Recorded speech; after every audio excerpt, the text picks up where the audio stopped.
एक सेठ से लक्ष्मी जी रूठ गई। जाते हुए बोली, मैं यहां से जा रही हूं, अब मेरी जगह नुकसान आएगा, तैयार रहना, और अगर तुम जाते जाते मुझसे कुछ मांगना चाहते हो तो बोलो।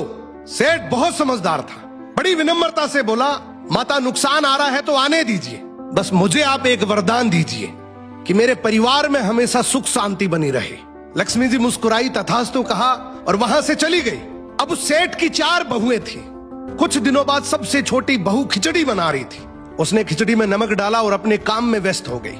तभी दूसरी बहू आई और उसने खिचड़ी को बिना चखे ही और नमक डाल दिया और वो भी अपने काम में व्यस्त हो गई। ऐसे एक एक करते तीसरी और चौथी बाकी की 2 बहुएं भी आई, उन्होंने भी खिचड़ी को बिना चखे ही उसमें नमक डाल दिया। अब रात को सबसे पहले सेठ खाना खाने बैठा। जैसे ही उसने खिचड़ी का 1 चम्मच लिया, उसे महसूस हो गया कि इसमें बहुत ज्यादा नमक है, और सेठ जी तुरंत समझ गए कि नुकसान आ चुका है। किसी से कुछ नहीं कहा, चुपचाप खिचड़ी खाई और चला गया। अब सेठ के बाद खाना खाने की बारी आई सबसे बड़े बेटे की। बेटे ने खिचड़ी का 1 निवाला लिया। उसने परिवार वालों से पूछा, पिताजी ने खाना खा लिया? उन्होंने कुछ कहा? तो बाकी सबने जवाब दिया, हाँ पिताजी ने तो खाना खा लिया, लेकिन किसी से कुछ नहीं कहा। तो बड़े बेटे ने भी चुपचाप खिचड़ी खाई और चला गया। ऐसे ही करके परिवार के बाकी सारे सदस्य एक एक करके आए, अपने से पहले वालों के बारे में पूछा, कुछ नहीं कहा, चुपचाप खिचड़ी खाई और चले गए। अब रात को सेठ जी सो रहे थे, सपने में नुकसान आया और हाथ जोड़कर बोला, भाई मैं यहां से जा रहा हूं, मैं यहां नहीं रह सकता।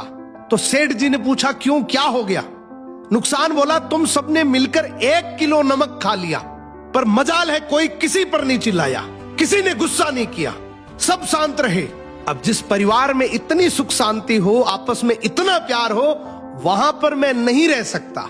निष्कर्ष कि जिंदगी है तो उतार चढ़ाव, दुख सुख, फायदा नुकसान सब चलता रहेगा, लेकिन जिस परिवार में आपस में लोगों में प्यार है, सुख शांति है, छोटे में आदर, बड़े में बड़प्पन है, उस परिवार का कोई नुकसान, कोई आपदा कुछ नहीं बिगाड़ सकती।